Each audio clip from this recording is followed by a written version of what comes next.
Story 1. I'm not infertile. It's a lie, and I would rather die than give birth. I come from a very religious culture, and though I emigrated with my family, I'm still in a conservative country. I don't want children, I never have, and never will want kids. The pressure to get married and have children started as soon as I finished my university education. Luckily, though the country I live in is conservative, you can't share medical info without approval from the patient. So as far as my immediate and extended family knows, I'm infertile, like no chance of ever having kids naturally. Whenever they ask for results, I cry and talk about how I don't want to share the shame that my body betrayed me. It's a lie. Nothing is wrong with me, but I'm going to pretend until I can get sterilized in another country. Arranged marriages are still common in my culture, and I'm not a choice for most people, thank God. This might seem extreme to some, but you have clearly never been stripped of your choices. I'm aware I'm manipulating people, but to be honest, if it's my wants versus theirs, I'm picking mine.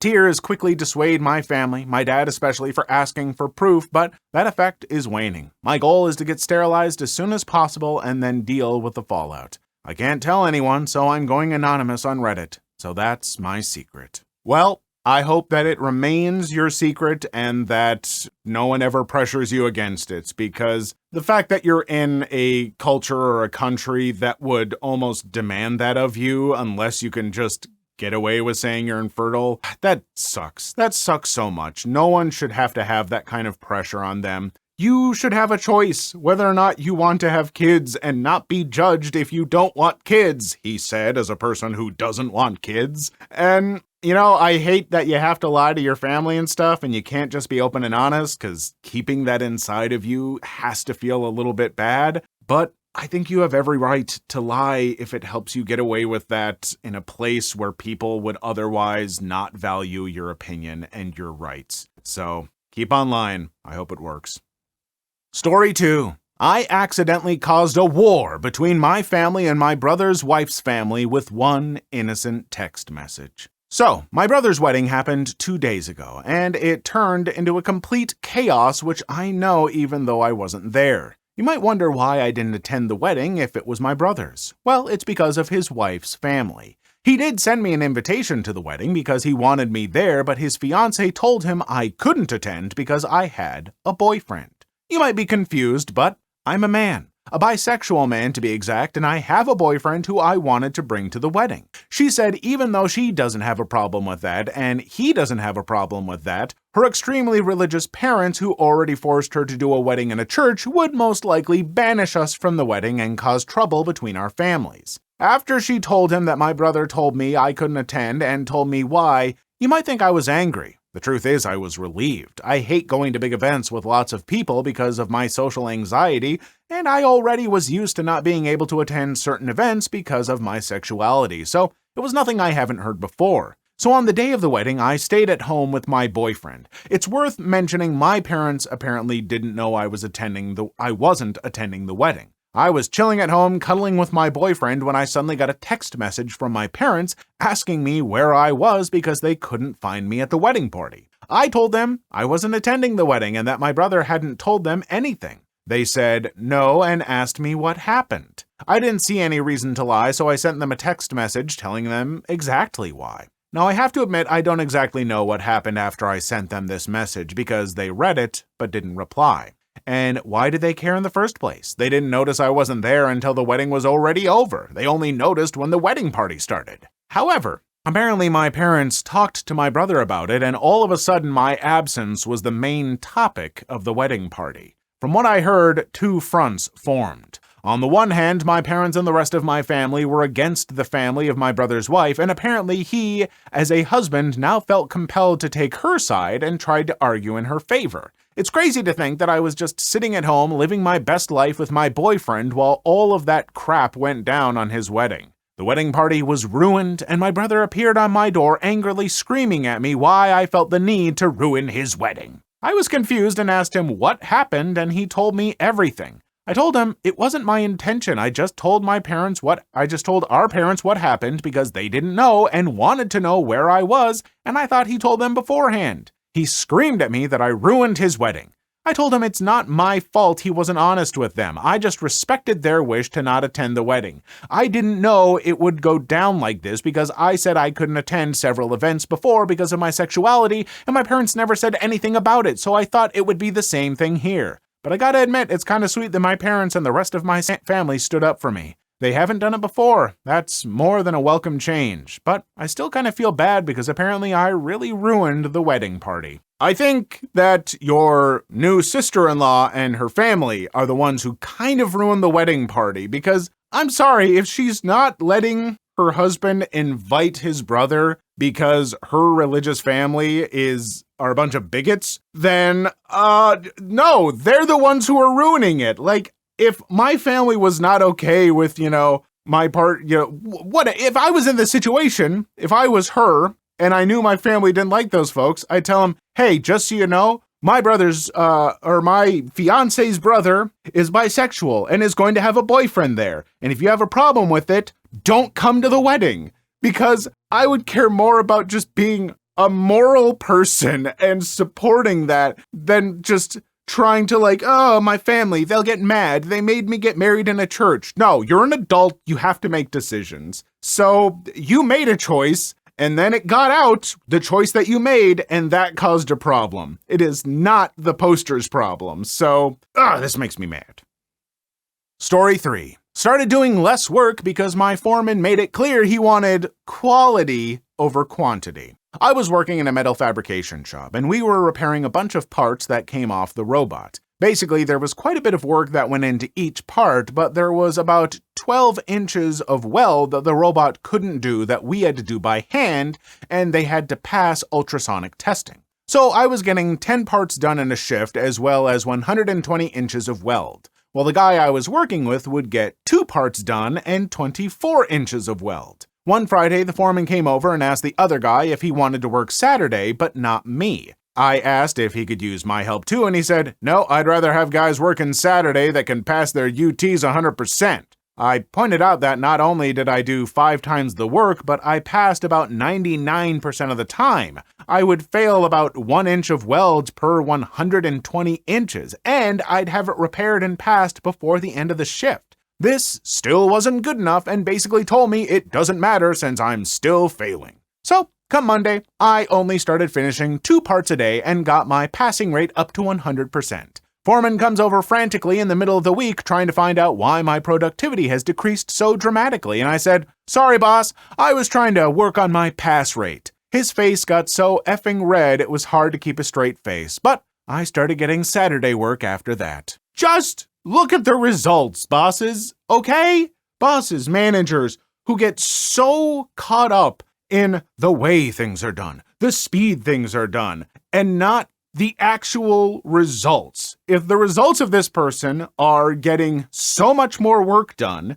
and almost no fail rate and the ability to always fix any small failures while still getting way more work done, how is that not okay? How are you looking at the person who's doing so much less work, but doing it just a tiny, tiny fraction better? And you're like, no, yep, that's the way you should be doing it. Shame on you. And now you're going to suffer because of that. And then, of course, yeah, this person does what the boss basically said was the right thing and gets mad about that. It's this idiotic tendency for bosses to ignore any kind of nuance when it comes to managing people. They just have these hard lines in their head that they are unwilling to let be crossed until it doesn't add up. It doesn't make sense because they've made these weird hard lines in a way that just will never properly add up. And so they're always mad and always doing a bad job. I'm getting so flustered. I'm getting so confused that none of this even makes any sense. My comment is nonsense, but we're going to stick with it. Next story.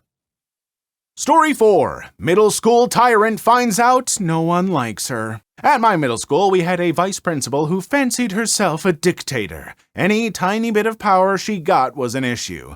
But I was a middle schooler at the time and a good kid, not often in trouble, so I didn't cross her path until 8th grade. Her friend was a bus driver named Pat. For 6th and 7th grade years, we had an awesome bus driver. He was nice to the kids, let us put the windows down when the Georgia heat got too much, etc. But he retired, and the bus driver we got was an extremely angry middle-aged woman named Pat, who did not like children and made that clear every day. "The windows stay up or we go back to the school," she would yell as she had the only fan blowing in her face on a 100-plus degree school bus. Ostensibly, this was to keep us from throwing things out of the bus, but that was never an issue before or after. The real reason was that before the bus driver could leave the bus at the end of the day, all the windows had to be backed up and locked. So this saved her effort. My bus stop was the first she drove by, but the last to pick up, and had been that way for years. Pat changed this and decided she only wanted to stop on the first pass by and kept threatening to leave the kids in my neighborhood if we made her stop twice. I first got on the Karen vice principal's radar because Pat left me on the side of a very busy road one morning. She could have stopped, but wagged her finger at me as she drove away and left me. I flipped off the kids laughing at me out of the back window, but the bus driver Pat thought I was flipping her off. I didn't get suspended because she left me with no way to get to school on the side of an extremely busy road, and my mom threatened to sue if it happened again. But after that, they had it out for me. Pat tried several times to get me on anything. She even coached a kid to say I bullied him, but when the real principal brought the kid, he said, "No, OP is my friend, it was those other kids," and a bunch of other little craps. Anything to get me in trouble. So, the petty revenge comes in here. I was doing my best to make the bus driver's life hell in little passive-aggressive ways. She got annoyed at anything, so it was easy. But Karen was harder to do anything to. After fighting with the bus driver and the assistant principal for most of the year, revenge came in the form of a police fundraiser. They were advertising it on the local TV news and local radio stations. If you put someone up for arrest, the cops would show up and throw someone in handcuffs and put them in jail until they could call a few people and fundraise the bail. The person who set up the arrest had to pay like $10, but it was worth it. My mom, after being annoyed by Pat and Karen all years, put Karen, the assistant principal, up for arrest. The cops showed up and took her to the room where she could call her friends and raise the money for her to go. The idea was that Mom was going to keep having her arrested as long as she could. Except no one would give her the bail money, not even for a charity. So she ended up missing most of a day sitting in the police precinct trying to get anyone to put up enough money for her to leave. Eventually, the cops told my mom that they had to let her go because it had gone on too long. She was the only one who didn't raise the bail money that day. Letting her know exactly how much she meant to everyone at the school felt great. I had a friend who heard her complaining about it later that day. She had to call the principal, who did donate some, but the other teachers gave nothing, and none of her friends would help out. She apparently thought one of the teachers put her up for it. It's so minor and so petty it almost doesn't count. But when I left that school at the end of the year, Mom went up and asked her, "How was jail?" before we walked away for the last time. First time I ever heard a sound from a human. Okay, first off, making that sound really taught me just how not fully recovered from this cold I am because, oh my gosh, the dryness of my throat. It was like the Sahara Desert was trying to come out doing that. Oh my God. And second, folks, I don't know what makes people into such angry, unlikable people. I'm sure that they've been through stuff, and I kind of feel bad because I know that no one wants to be completely unlikable and grouchy all the time. That's not something I think most people would aspire to, but something happened in their life that kind of made them that way, and I do wish that these people would just learn, hey, if I was nicer, people would like me and everything would be better. You know, for the bus driver, for the assistant principal, both of them could just be nicer people, so I don't wish ill upon them necessarily, but I do wish karma upon them. And so yeah, if you're gonna be a jerk, then crap's gonna happen to you, and my genuine hope is that you learn from it and stop being a jerk. God.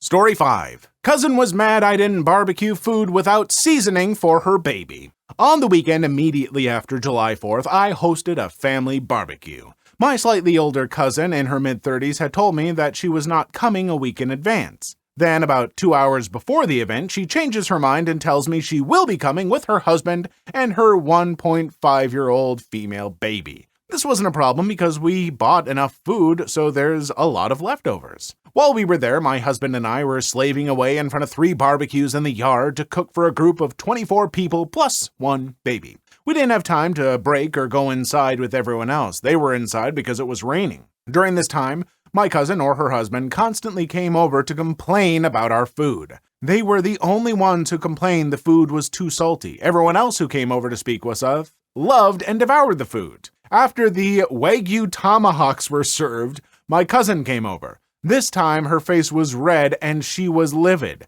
It was red from anger and not drinking. She's a non-drinker. She started complaining that we should have known better that her baby couldn't eat such salty foods and that we should have made separate food for them unseasoned. I told her that there was no way we could have done that. We already bought all the food we needed beforehand. Everything was seasoned or dry brined ahead of time. I suggested giving her a big bowl of water so she could try washing off any seasoning before feeding the baby, but she said that wasn't good enough. That's when her husband showed up and suggested that I go to the butcher and buy another tomahawk and come back. That way their daughter could also have some unseasoned. My husband said no, we weren't wasting time, gas, and money on a 1.5-year-old. Even if we did, she obviously would not have been able to finish an entire steak. I just don't understand what changed. She was never like this before she had a kid. Now she expects the world to revolve around her kid. Is this something that involuntarily happens to a large percent of new parents? For some, yes, it absolutely does. I don't think it happens to a large percent of new parents, but I think that there are some new parents who the stress of raising their first kid, and trust me, I've had siblings who have had kids, friends who have had kids. It's stressful. It's a lot of work. It drains you, especially those first couple of years. You're not getting sleep. You're just trying to do everything to keep them alive. It's a lot. And so it's hard for them sometimes to remember that the rest of the world does not revolve around them and their child specifically. These folks are on a whole different level. They're going to a barbecue and complaining about seasoning and Wagyu tomahawks, which cannot be cheap, by the way. Normal tomahawks are pretty expensive, but Wagyu tomahawks? No way. And for a 1.5-year-old? What 1.5-year-old wants steak? Like, I love a good steak, don't get me wrong, but at 1.5, I was probably only eating, like, Oscar Mayer hot dogs and mac and cheese. Come on, like, what a ridiculous thing. These people are on a whole new level of ridiculous, and my goodness, I hope these folks did take the opportunity, and as everyone should, to put them in their place just a little bit and teach them that the whole world will not stop on a dime for them and their kid. Please leave your story in the comments. I would love to make a video on them in the future. Also, don't forget to like and subscribe.